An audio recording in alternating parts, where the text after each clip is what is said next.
Hello my YouTube family, आप सभी का मोस्ट वेलकम है मेरे आज के व्लॉग में। तो आज का व्लॉग बहुत ही स्पेशल है क्योंकि जिस घड़ी का हम लोगों को इंतज़ार था वो घड़ी ख़त्म हो गई थी और हम लोगों को एक बहुत बड़ी गुड न्यूज़ मिलने वाली थी। गुड न्यूज़ हम लोगों का वेट कर रही थी। जैसे कि मैंने आपको बताया था पहले कि मेरी भाभी हामिला हैं, तो आज उनके डिलीवरी का डेट था। मैं दोपहर को अपना लंच फिनिश करके आराम कर रही थी, तभी सिस्टर का कॉल आया कि भाभी की तबीयत ख़राब है, उनको एडमिट करना है। फिर मैं जल्दी जल्दी से लंच को कंप्लीट करके हॉस्पिटल के लिए निकल गई और रास्ते में मुझे सिस्टर का फ़ोन आ गया कि भाभी को माशाल्लाह से डिलीवरी हो गई है और लड़की हुई है। हम लोग लड़की के लिए बेसब्री से इंतज़ार कर रहे थे क्योंकि हमारा जो भतीजा है वो 2 है और भतीजी कोई भी नहीं थी, तो हम लोग बहुत ज़्यादा खुश थे। मैं पहुंच गई थी हॉस्पिटल और हॉस्पिटल पहुंचने के बाद मैंने भाभी से मुलाकात की और बच्चे को जो है NICU में डाल दिया गया था, बच्चों के हॉस्पिटल में, तो बगल में ही है। और जो भाभी की डिलीवरी हुई थी वो नाज फातिमा हॉस्पिटल में, जो 60 फीट रोड है करेली में, वहाँ पर। तो स्कूटी से मैं गई थी, काफ़ी ढूंढना पड़ा।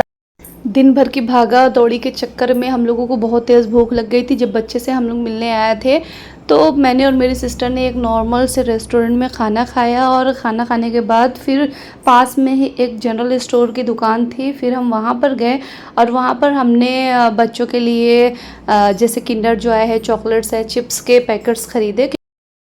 न्यू न्यू साहिरा आई है आज हमारे घर में। साहिरा बेगम का जन्म वेलकम हुआ है। I am so excited. Newly पुप्पू। तो यहाँ पर हम दोनों बहनों के खुशी का ठिकाना नहीं था। हम लोग लिफ्ट से अपनी भाभी के पास पहुँचे। भाभी 3rd फ्लोर पर थी। फिर हम लोगों को याद आया कि अरे भाभी के लिए हमने कुछ ऑर्डर्स किया ही नहीं, और डॉक्टर भी बता कर गए थे कि भाभी को या तो दाल रोटी देनी है और या तो खिचड़ी देनी है। फिर मैं लिफ्ट के थ्रू अपनी सिस्टर को भाभी के पास छोड़कर मैं नीचे आई। नीचे एक कैंटीन है नाज हॉस्पिटल, अगर आप गए होगे तो पता होगा। तो कैंटीन में मैंने ऑर्डर दिया, ऑर्डर करके भाभी के लिए खिचड़ी बनाई और खिचड़ी पैक कराने के बाद मैं फिर से लिफ्ट पकड़कर ऊपर आ गई।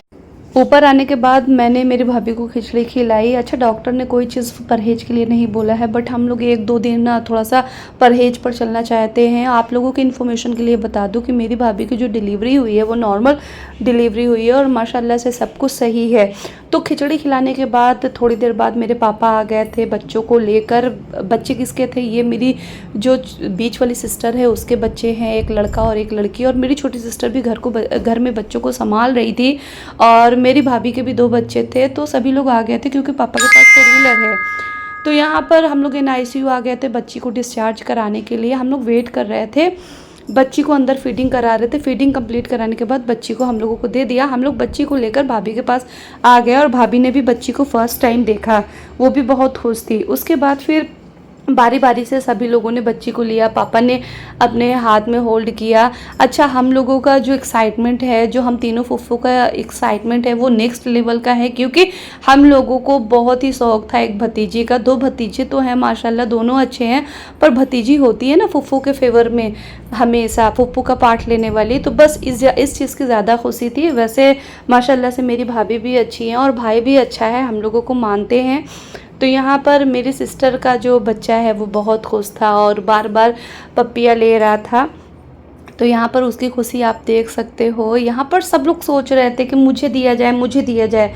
तो यहाँ पर मेरी सिस्टर ने भी लिया और सिस्टर के लेने के बाद मैंने भी सिस्टर से लिया, क्योंकि भाई मैं बड़ी फुफ्फू हूँ तो मैं पीछे क्यों रह सकती हूँ। थोड़ी देर के बाद फिर डॉक्टर नाज फातिमा आई चेकअप के लिए। यहाँ पर बच्ची से मिला और मुझे बताया कि आपके घर में डॉल आई है, कॉन्ग्रेचुलेशन दिया। यहाँ पर मैंने भी तारीफ़ की। अच्छा, एक चीज़ है, नाज फातिमा मैडम का जो बिहेवियर है, जो नेचर है, वो बहुत ही अच्छा है माशाल्लाह से। बस थोड़ा सा एक चीज़ की कमी है, कमी ये है कि इनके वहाँ डिलीवरी चार्ज और ऑपरेशन जो चार्ज होता है वो सेम है, कोई भी कंसेशन ये नहीं करती है। मेरी भाभी को नॉर्मल डिलीवरी से बेबी हुई, बट 50,000 से प्लस लग गए। तो देखिए, मैं आपसे यही बोलूँगी कि अगर आपका बजट हाईली है तो आप नाज हॉस्पिटल जाएं, अदरवाइज़ आप अपने आसपास के हॉस्पिटल में ही फ्री हो जाएं डिलीवरी करा के।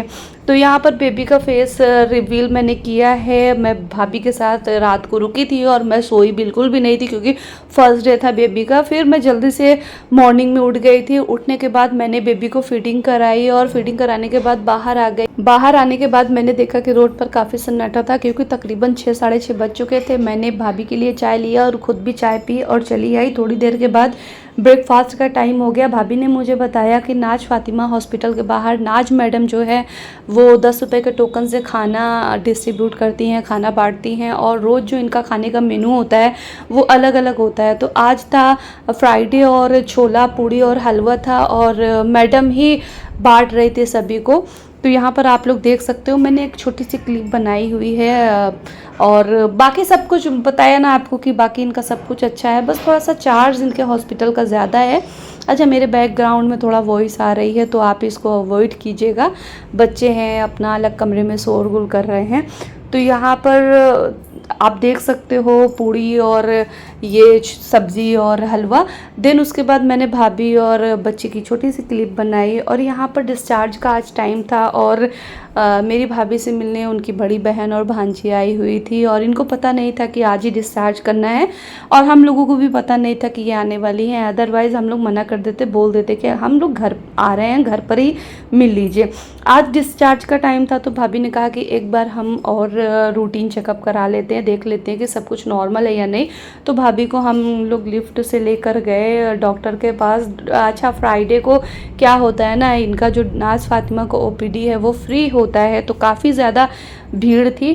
तो जो नर्स है इसने बोला कि आप थोड़ा सा वेट कर लीजिए। हम लोग थोड़ा सा वेट करें, फिर भाभी का नंबर आ गया और भाभी ने अपनी सारी प्रॉब्लम बताई। इनका जो कोलेस्ट्रॉल प्रॉब्लम है वो थोड़ा मैनेज करने की ज़रूरत है, इसके लिए उनको और दिखाना था। तो यहाँ पर फिर नाज फातिमा के कैबिन से हम लोग निकल कर आ गए थे और तभी मेरी सिस्टर और पापा सब लोग आ गए थे डिस्चार्ज कराने के लिए।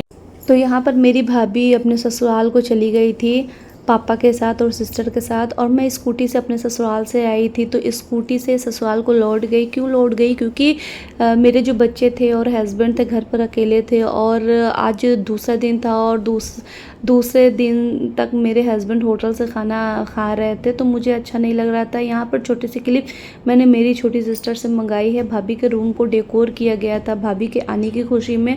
तो यहाँ पर जैसे ही भाभी घर को पहुँच गई बेबी के साथ तो यहाँ पर रिबन कटिंग कराई गई।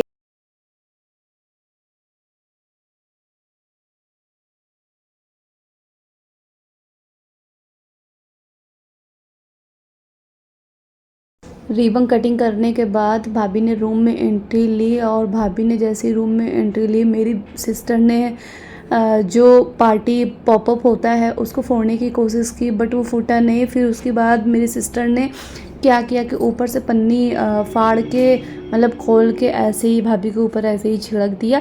ये जो पार्टी पॉपअप होता है ये ऐसे ही होता है, जब हमें इसकी ज़रूरत होती है ना तो ये ओपन ही नहीं होता, मतलब वेस्ट है पैसा इसका। आप देख सकते हो यहाँ पर। फिर उसके बाद भाभी ने एंट्री की और भाभी ने एंट्री की माशाल्लाह से अपने रूम में। मेरी भाभी की फैमिली जो है माशाल्लाह से कंप्लीट हो गई। पहले 2 लड़के थे, अभी मेरी भाभी के 2 लड़के और 1 लड़की हो गई माशाल्लाह से।